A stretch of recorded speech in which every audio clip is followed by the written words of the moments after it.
Please pray with me. O Lord, may the words of my mouth and the meditations of our hearts be pleasing in your sight, O Lord, our rock and our redeemer. Amen. Home. We all long for it, each in our own kinds of ways. And we feel it, we know it, when things are not altogether right at home or with the people with whom we share a home. Maybe when things change suddenly or unexpectedly on the home front, it impacts us in particular ways. Or when we awaken to this realization that we are far from home, and in fact, we miss it very much. Home, sweet home. Right? Or we could say in a more geographically specific way, sweet home, Chicago, right? Of course. Or we could say with Dorothy, there's no place like home. Some say home is where the heart is, right? And around this time of year, sometimes we kind of make a declaration like, I'll be home for Christmas or the holidays. Yeah. Laura Ingalls Wilder wrote, home is the sweetest word there is. It's the nicest one out there. Home is that place that you grow up wanting to leave and grow old wanting to come back to.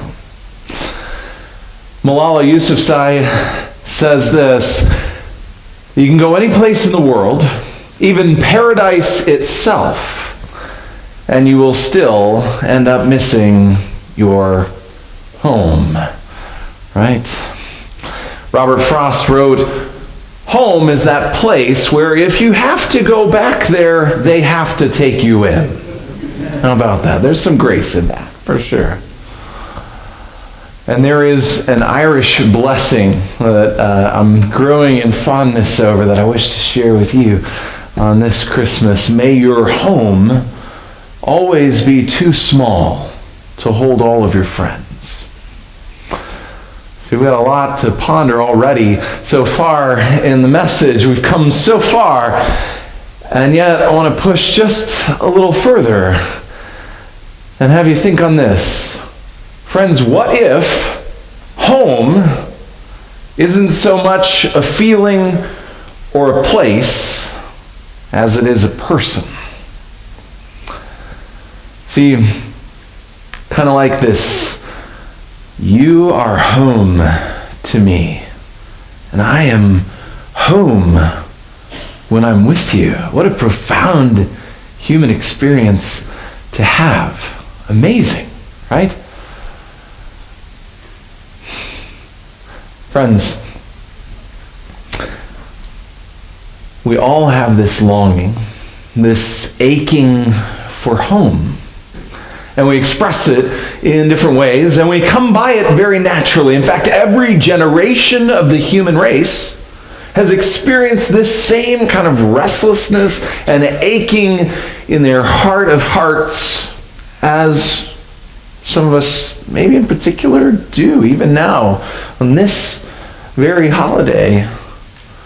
We come by it naturally because, you see, our first parents, Adam and Eve, they lost their true home through rebellion against God. And they found themselves outside of that perfect garden that God had created for them and longing to get back to it, standing east of Eden as exiles without a home.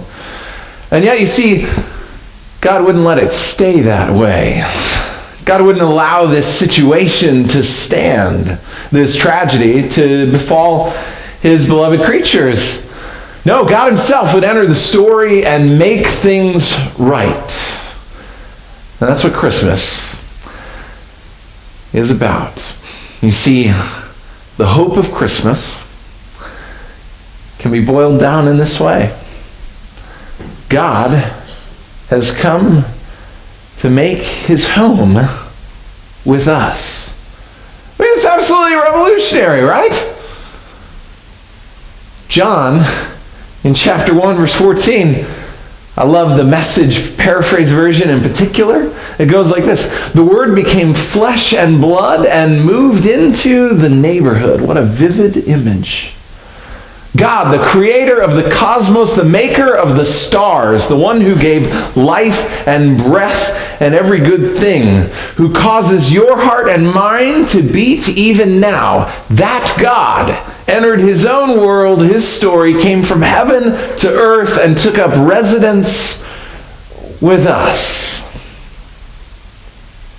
That's remarkable. And of all the infinite possibilities, of the ways in which God can enter the story that he himself was writing, God chose to enter the world in this particular way, coming to us first as a baby, an infant, a newborn, a helpless, vulnerable, dependent one. Wild. And furthermore, God didn't just come as a baby. God came into this world. God chose, elected to come and make his home with us in this world by becoming a homeless one, we could say. Jesus entered the world as a displaced person. Jesus came as a refugee immigrant born in an animal shelter to a teen mother and was celebrated by no-name shepherds. Of all the possibilities of how God could enter our world, he chose this way.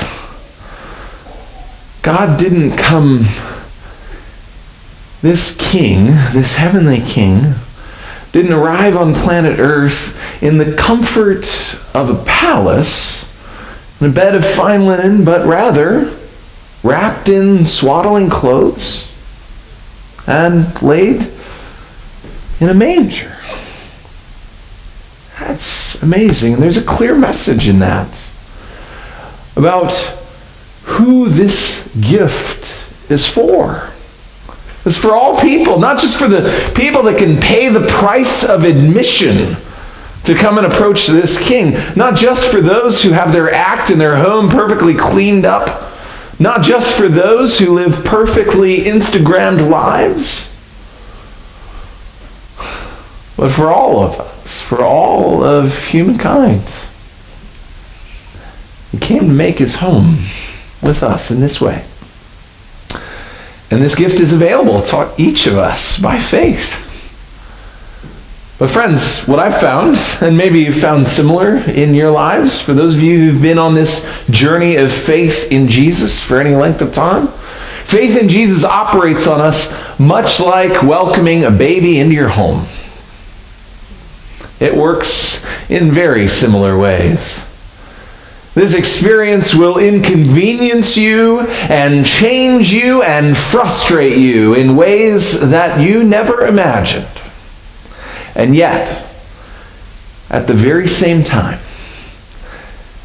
this gift will enlarge your heart and increase your joy in a way you never knew was possible.